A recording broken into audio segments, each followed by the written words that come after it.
여의도맨션 구독자 여러분 안녕하십니까, 박정호입니다. 오늘 제가 간만에 정말 하루에 이걸 다 읽을 수 있을까 싶고 시작했는데 한 번에 다 읽은 정말 재밌는 책 하나 소개시켜 드리려고 오늘 모셨습니다. K배터리 30년 전쟁이라는 책의 제목의 저자 모셨는데요. 일단 저자분 소개 드리고 본격적인 얘기 마저 나누도록 하겠습니다. 이지훈 저자님 모셨습니다. 안녕하세요. 예, 반갑습니다. 교수님, 저 혹시 기억하세요? 예, 예전에 한번 뵀었죠. 예. 제가 사실 너무 반가워서 제가 30대 초중반에 그 당시에는 우리나라 굴지의 아주 대규모 언론사, 최고 언론사의 부장님으로 데스크로 계셨는데 갑자기 어느 날 그쪽 회사 차장님께서 전화를 주셔가지고 우리 부장님이 뵙고 싶어 한다. 종로, 충정로 어느 쪽으로 와달라 하시더라고요. 그래서 딱 찾아가고 했더니 그때는 제가 아마 박사 과정 중에 있었을 때인데 그때 제가 소소하게 냈던 책 하나를 사서 읽으셨다면서 책 잘 썼다, 어떻게 이런 책을 썼냐 하면서 하나하나 물어봐도 주시고 관심도 가져주시고 하면서 계속 써야 된다 이런 덕담도 주시고 예. 좋은 원고 있으면 우리 언론사에 기고도 해라 이렇게 주신 적이 있어서 저는 엄청나게 영광이었죠. 굴지 언론사에 이렇게 간부님께서. 근데 그 뒤로 계속 저야 모니터하고 그냥 어디서 뭐 하시나 또 책 다음은 언제 내시나 이러고 있었는데 이렇게 또 뵐 줄은 몰랐습니다. 예, 저도 그렇네요. 네, 하여튼 그렇게 기억도 해주시고 해서 감사드리고요. 예, 그때 경제학자의 인문학 서재라는 책을 박 대표님이 쓰셨는데 아주 재밌게 봤어요. 고맙습니다. 그 경제학이라는 아주 딱딱한 분야인데 인문학하고 접목시켜가지고 아주 딱 귀에 들어오게 이 설명을 잘해줘가지고 아주 재밌게 읽었고 제가 그 강의를 할 때도 그 참고 자료를 많이 씁니다. 고맙습니다. 자, 오늘 제 책 소개는 아니고요. 자, 마저 이제 말씀을 드릴게요. 하여튼 저한테는 개인적인 어떤 인연도 있었던 저자분께서 책을 쓰셨다. 그리고 저는 우리 이지훈 저자님의 전작들을 읽어본 사람으로서 정말 꼼꼼하게 쓰시는 분인 걸 알거든요. 그래서 이번 책도 또 어떤 느낌일까 하고 딱 들었는데요. 제가 이런 표현이 원하지 않으실 수도 있습니다만 저는 격동 30년 책 읽는 것 같이 정말 박진감 넘쳤어요. 예, 아이고 감사합니다. 아니 어떻게 우리나라 산업의 현대사, 그것도 2차 전지에 대해서 어떻게 전개해 왔는지에 대한 발자취를 정말 밀도 있게 취재 다 하셔가지고 내용을 다 넣었는데, 그리고 제가 또 글 쓰는 거에 대해서 반성을 진짜 많이 했는데요. 워낙 언론사 데스크셨으니까 술술 읽히게 써주셨겠지 생각을 했는데 문장이 또 간결하시더라고요. 우리 글 쓰다 보면 이렇게 타이핑을 치다 보니까 만연체가 되기가 쉬워서 저도 어떻게든 끊어 쓰려고 애를 쓰지만 그게 잘 안 될 때가 있거든요. 근데 원래 문체도 이렇게 좀 짧게 쓰시는 걸 지향하세요? 짧게 쓰는 게 꼭 목적은 아니고요. 좀 쉽게 쓰려고는 노력합니다. 왜냐하면 그게 글이 결국은 통해야 되니까요. 그렇죠. 특히 책은 논문과 달리 대중을 상대로 하는 것이기 때문에 잘 읽혀야 된다고 생각을 합니다. 그래서 그런지 정말 중간중간 어려운 기술적인 설명도 조금은 있습니다만 이게 너무 쉽게 읽히는 것도 있지만 어떻게 보면 한국의 대표적인 미래산업 먹거리를 챙기는 우리나라 기업 현장의 그 박진감 넘치는 그 상황을 딱 글로 설명할 때는 글을 짧게 끊으니까 같이 박진감이 넘치더라고요. 그렇습니까? 그래서 저는 정말 읽을 때 뭐 그냥 이따가 일정 있으니까 한 챕터 읽고 가야겠다 했는데 막 진짜 계속 읽게 되더라고요. 그렇게. 그게 일단 너무 좋았고 저 자신도 글 쓰는 태도에 대해서 반성 많이 하게 되는 시점이었고요. 그 다음 두 번째, 저도 책 쓰는 사람이고 책 많이 쓰지만 이거 쓰는데 얼마나 걸리셨어요? 2년은 채 안 됐지만 그래도 1년은 충분히 넘었죠. 그리고 그 기간 동안 아마 1년이라고 말씀을 좀 넘었다고 말씀 주셨지만 투여되는 시간이 물리적인 시간이 다를 것 같아요. 왜냐하면 인터뷰를 다 하신 거잖아요. 인터뷰는 몇 명이나 하셨습니까? 글쎄 내가 다 세알해 보지는 않는데 그냥 수십 명이라고 해두죠. 근데 이제 내가 책을 한 10권 가까이 썼는데 이 책은 그야말로 내가 좀 가장 많이 발로 뛴 책 같아요. 그러니까요. 사실 저도 저자 중에 한 사람으로서 뭐 이런 책들 쓸 때 선행 연구들 살펴보고 그 다음에 전작들은 나랑 어떤 결이 있는지 다른 점은 뭔지 제가 구분하기 위해서 이렇게 참고하다 보니까 그냥 말 그대로 연구실에 앉아가지고 쭉 쓰면 됩니다. 그래서 시간이 사실 그렇게 뭐 그냥 뭐 일정 기간의 시간만 확보하면 책 하나 쓰는 거 뭐 저희 같은 연구자들은 어렵지는 않은데요. 이 책은 일단 그 인터뷰를 해야 되고 인터뷰하는 사람들을 찾아가서 만나거나 그걸 다시 재정리하는 시간이 있기 때문에 통상적인 책 쓸 때보다도 와 로드가 어마어마한 책이고 저는 이런 거 감히 엄두를 못 내요. 아 충분히 쓰실 수 있습니다. 아유, 왜 이러세요. 그리고 이거는 우리 교수님 정도 되는 업계 또 인맥과 네트워크 있는 분이니까 가능한 거지. 저는 이런 분들 만나자고 전화하면 그냥 뚜뚜. 지금 유명해지셔서. 아유, 왜 이러세요, 왜 이러세요. 하여튼 그런 부분에서 제가 정말 제 스스로도 저도 2차 전지 투자도 하고 관심 많은 사람인데 아, 이랬었구나. 이런 거였구나. 라고 무릎을 치면서 읽었던 정말 좋은 책입니다. 자, 이쯤 되면 어떤 형태로 집필됐는 책인지 금방 이해하실 거예요. 여타 2차 전지 책들처럼 투자 포인트는 뭐고 기술은 어떤 것이고 그게 중국 기술, 미국 기술, 일본 기술과 같이 비교해서 뭐가 더 낫다, 나쁘다 이런 서적이 아니라요. 한국의 K배터리가 지금까지 오는 그 여정을 정말 생생하게 현장에 있는 분들을 인터뷰하고 본인이 직접 조사하신 것까지 넣어서 현대 한국 경제사의 일환을 담은 책이다. 저는 이렇게 평가를 합니다. 일단 궁금한 것부터 여쭤볼게요. 이 책을 집필하게 된 이유가 있으시겠죠? 예, 당연히 있죠. 제가 이 2차 전지 절대 전문가가 아니거든요. 사실 문송이고. 그런데 특히 배터리라는 분야는 굉장히 전문적인데 예. 왜 썼느냐고 물어본 분들이 많이 있습니다. 네. 근데 거기에 대한 대답은 그야말로 호기심이다. 그렇게밖에 대답할 수가 없습니다. 네. 그동안 제가 여러 권 책을 썼는데 누가 막 억지로 쓰라고 하면 절대 못 쓸 거예요. 네. 이걸 쓰고 싶어서 쓰는데 그 호기심이 강렬하게 발동을 했습니다. 왜냐하면 이게 2차 전지라는 게 우리나라가 최초로 그 기술을 개발한 것도 아니고 또 그 대량 생산도 일본에서 먼저 시작해서 네. 우리가 10년 뒤에 시작했고 그런데 어떻게 배터리 선도 국가가 됐느냐 굉장히 호기심이 발동을 했고요. 네. 그래서 이제 제가 막 책도 찾아보고 온갖 문헌도 찾아보고 조사를 했는데 제 호기심을 채워주질 못했어요. 예. 굉장히 그 내용이 좀 부족하달까? 단편적이고 또 이제 제가 중요시하는 어떤 그 속에 담긴 사람들의 이야기 그런 게 없더라고요. 예. 기술의 관점에서 서술되고 예. 그래서 내가 그 사람들의 이야기를 좀 발굴해서 쓰면 의미가 있겠다. 그러고 내 호기심도 충족하고 예. 그런 생각으로 이제 달려들었는데 어떻게 보면 좀 무모했죠. 왜냐하면 이 분야는 워낙 전문적이라서 네. 진짜 좀 머리를 싸매야 됐습니다. 그걸 기본적인 걸 공부하는 것조차 굉장히 어려웠습니다. 네. 그런데 그런 뭐라 할까요? 저자님으로서 고민한 흔적이 있어서 그런지 모르겠습니다만 저는 한 문장 한 문장이 그렇네 라고 하면서 무릎을 친 게 많은데 처음에 이걸 딱 들었을 때 제 선입견입니다만 여타 2차 전지 관련해서 소개해줬던 책들이 2차 전지란 하면서 나왔던 맥락과 다르게 이건 디지털이 아니라 아날로그야 라고 딱 지정하면서 시작을 해주셨잖아요. 저도 2차 전지 관련한 산업 조금 고민을 해봤던 사람으로서 그 맥락도 그게 왜 그런 표현을 했는지도 딱 와닿더라고요. 그만큼 많은 분들과 만나서 이 산업을 이제 본격적으로 쉽게 해제해 주신 것 같은데 그 수많은 기라성 같은 전현직 CEO들, 핵심 관계자들 다 인터뷰 해보셨잖아요. 네. 지금 우리나라 K배터리 산업이 지금의 위치까지 올라오는데 가장 뭐랄까요? 이 사람 참 난 인상 깊게 대화 나눴습니다 하는 분을 꼽으신다면 누굴 꼽으세요? 뭐 한 분 한 분이 다 그랬습니다만은 일단 이제 그 우리나라 K배터리가 오기까지 가장 큰 공이 있는 회사를 하나를 꼽는다면 LG를 빼놓을 수 없을 겁니다. 네. 원래 LG화학의 이제 전지 사업부로 출발했고 그게 이제 LG 에너지 솔루션으로 2020년에 분사를 했죠. 그 회사 분들을 많이 만났는데 거기에 이제 김명환 전 CTO 최고 기술 책임자 그분이 이제 일종의 배터리 쪽에서는 대부예요. 네. 그 엔지니어 출신으로 예. 계속 그 초창기부터 그걸 계속 해왔어요. 그분한테 많은 걸 좀 들을 수가 있었고, 네. 그 다음에 이제 최고 경영자로는 이제 권영수 부회장, 네. 지금 은퇴하셨죠? 그분 역시 이제 그 LG 에너지 솔루션이 글로벌 기업으로 되고 세계적인 많은 수주를 받는데 큰 기여를 한 분들인데, 네. 그런 분들한테 이제 많은 지식과 인사이트를 얻었죠. 네. 그 다음에 또 뭐 에코프로 이동치 회장은 예. 그 당시만 해도 옥중에 있었기 때문에 뵙지는 못하고 옥중 인터뷰에 응해 주셔가지고 내가 질문을 다양하게 보냈는데 그 A4 용지 한 수십 매 이렇게 본인이 써가지고 저한테 보내주셨고요.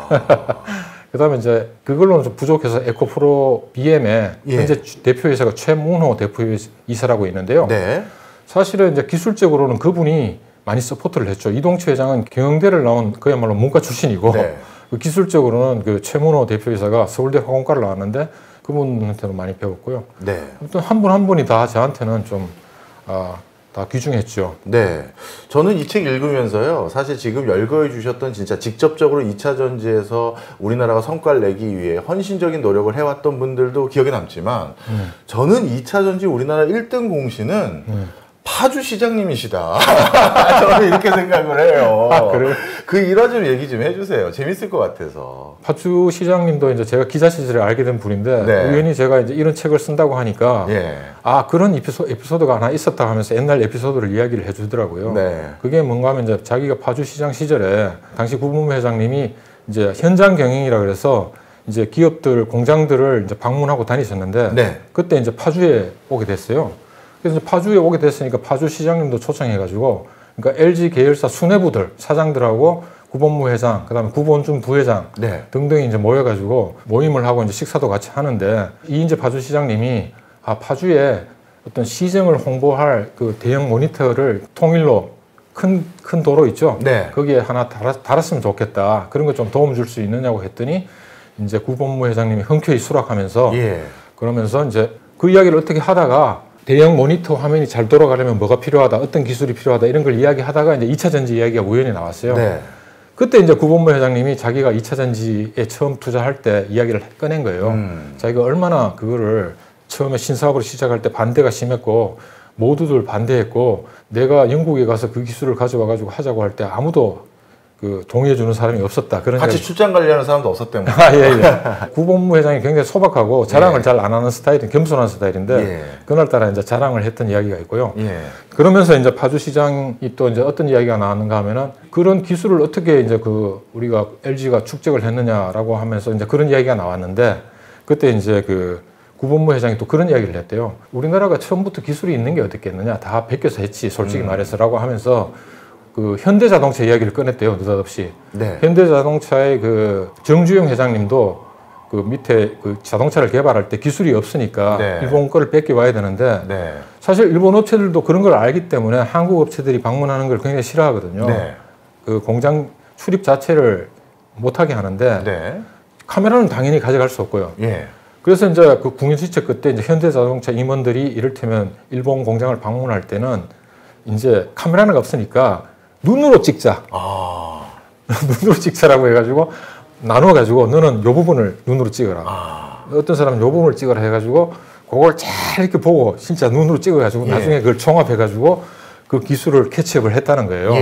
또 이제 그때 LG 그룹에서는 2차 전지 못지않게 이제 디스플레이가 굉장히 중요한 시절이었거든요. 근데 디스플레이 기술도 우리가 안 되는 게 많으면 일본 업체한테 사실은 좀 우리 배워라. 배운다는 게 사실 뭐 베낀다는 것이기도 한데요. 그랬더니 일본 업체에서 방문을 허락을 해주지 않습니다라고 하니까 구본무 회장님이 그러면 우리 파주 시장님이 방문하는 걸로 해가지고 가면 이분은 뭐 정치인이니까 행정가니까 허락해주지 않겠느냐.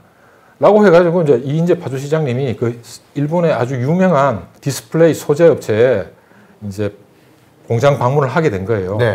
그래서 이제 그 LG 디스플레이 쪽에서는 이인재 시장님한테 미리 이제 미션을 준 거예요. 가서 뭐를 유심히 보면 된다. 한 가지만. 이를테면 뭐 그 디스플레이는 그 유리를 굉장히 얇아지게 만드는 기술이 필요한데 얇게 할 때 위에서 밑으로 얇게 하는 기술이 있고 옆으로 하는 기술이 있는데 그 일본 업체가 위에서 밑으로 오는 건지 옆으로 가는 건지 그것만 유심히 보고 와서 좀 알려달라고 했는데 그걸 보고 와가지고 알려줬다는 거예요. 그런 거 얘기해줘도 되는지 모르겠는데 아닙니다. 모 업체의 기술입니다. 일본. 제가 이 얘기를 왜 에피소드를 전달해 달라고 부탁을 드렸냐 하면요. 사실 우리나라 그 K 배터리가 여기까지 오는데 방금 말씀드렸던 진짜 한순간 기적같이 생긴 어떤 접착제에 대한 어떤 아이디어라든가 주변 사람들의 도움이라든가 그리고 이런 오만 가지 진짜 이게 뭐 드라마로 만들어도 문제 없을 정도로 그런 에피소드가 정말 이 책에는 무궁무진하게 담겨져 있습니다. 그래서 어떻게 보면 저는 K 배터리에 대해서 좀 객관적으로 한국이 뭐 이거 경쟁력이 있는 거야 없는 거야 이렇게 생각하는 스탠스에서 이 책 읽고 바뀌었어요. 이건 무조건 해야 되는 거고 여기까지 우리가 어떻게 왔는데 이런 생각을 가지게끔 완벽히 바뀌었는데요. 이 책 읽으면서 또 한 가지 놀라웠던 건요. 방금 말씀 주셨던 LG그룹 같이 우리나라 굴지의 기업이니까 뭐 엄청난 투자하고 그래서 싸뇨의 연구원보다 우리가 똑같은 숫자로 더 뽑아라 이런 식으로 과감한 투자하는 그런 회사도 있을 수 있겠지만 재벌 기업도 아닌데 에코프로라든가 LNF 같은 데 이런 데는 도대체 어떤 미래에 대한 어떤 뭐랄까 확신이 있었길래 뛰어들었다고 보여지세요? 그거는 결국 이제 기업가 정신으로밖에 설명하기가 힘듭니다. 부연 설명하면 네. 비전과 의지라고 이제 비전과 의지라고 표현할 수 있는데요. 일단 이제 비전을 가져야 된다는 걸 깨달았어요. 네. 에코프로 이동철 회장 같은 경우에는 원래 이제 회계사 생활을 한 10여 년 가까이 했고, 근데 이제 그걸 하다 보니까 자기가 남 뒤치다거리만 할 게 아니라 창업을 해보자고 생각을 했고, 그래서 이제 아이템을 생각했었고요. 네. 그러면서 이제 그러면 누구도 안 해본 걸 해야 된다, 새로운 걸 해야 된다라는 거를 이제 자기가 모토였고요. 네. 그러던 차에 이제 뭔가 책도 섭렵하고 사람들 만나던 와중에 이제 그 1997년에 잡지를 하나 접하게 돼요. 네. 그 잡지에 이제 교토 의정서, 1997년에 교토 의정서가 채택이 됐는데 그게 뭔가 하면은 선진국 정상들이 모여가지고 기후 변화의 어떤 위기를 그 위험성을 공감을 하고 앞으로 이제 그 탄소 배출량을 자발적으로 얼마씩 줄이겠다고 합의한 내용이었거든요. 예. 그게 이제 이 잡지에 난 걸 보고 아 이제 환경 산업이 진짜 앞으로 유망한 산업이 되겠다라는 걸 보고 이제 이분이 거기 뛰어든 거예요. 그래서 처음부터 이제 2차 전지를 한 건 아니고 이를테면 이제 반도체 공장에서 그 공정을 하다 보면은 예. 이제 환경에 유해한 물질이 배출될 수 있는데 그거를 제거하는 어떤 촉매 기술. 네. 그거의 이제 첫 제품이었고요. 그걸로 점차 발전해 가지고 어떻게 보면 배터리도 친환경 산업이니까 그쪽까지 이제 발을 디디게 되는데 아무튼 그런 미래를 끊임없이 생각하고 그 미래의 이 어떤 비전을 그리는 거죠. 앞으로는 이 분야가 클 수 있겠다. 근데 이제 그거를 미리 생각할 수 있는 게 굉장히 중요한 것 같아요. 그다음에 이제 LNF 같은 경우에도 굉장히 극적인데 원래 이제 LNF는 2차 전지 양극재 회사가 아니고요. 예. 디스플레이에 들어가는 소재 업체였어요. 네. 그러니까 그걸 LG 디스플레이에 납품하던 회사였습니다. 어떻게 보면 하청업체였는데요. 근데 이제 그거를 차려가지고 장사가 잘 되고 있었어요. 네. 근데 그 당시에 이제 전문 경영인이던 이봉원 사장이라는 분이 계셨는데 그분이 그야말로 남이 못 보는 미래를 본 겁니다. 그때 이제 장사가 잘 돼가지고 본사가 대구에 있는데요. 뭐 좋은 대학 나온 인재들이 몰려와가지고 막 경쟁률이 수십 대 1을 기록하고 또 이제 그 공장 자체가 반도체 공장처럼 이 방진복이라 그래가지고 이렇게 막 감싸 매고 이렇게 들어가잖아요. 네네. 그런 공장이기 때문에 최첨단 공장이라고 막 언론에서 떠들었고 해가지고 남부러울 게 하나도 없었고 물량을 못 대서 안달이었거든요. 이봉원 사장은 그때 오히려 위기를 느꼈다는 거예요. 왜 위기를 느꼈는가 하면은 디스플레이 소재 사업을 막상 해보니까 이거는 어떻게 보면은 겉으로는 화려한데 사실은 노동집약적인 산업이고 예. 중국이나 대만이 금방 쫓아올 수 있겠다. 그리고 사실 쫓아오고 있었어요. 예. 그리고 우리 전방 산업이 디스플레이 산업인데 그것도 지금 앞으로 어떻게 될지 불투명하다. 네. 우리가 여기 목매고 있다가는 저렇게 우리 훌륭한 인재를 뽑아놨는데 쟤들이 갑자기 일자리를 잃을 수도 있겠다 이렇게 생각을 한 거예요. 그런 생각을 하는 것 자체가 다른 사람이 이해가 안 되는 거예요. 그렇네요. 그래가지고 이제 새로운 사업을 뭘 할까를 자기 나름 혼자서 고민을 많이 하다가 예. 이것저것 터치를 하다가 건드린 게 이제 2차 전지 산업이었다. 이게 이제 미래가 있겠다. 네.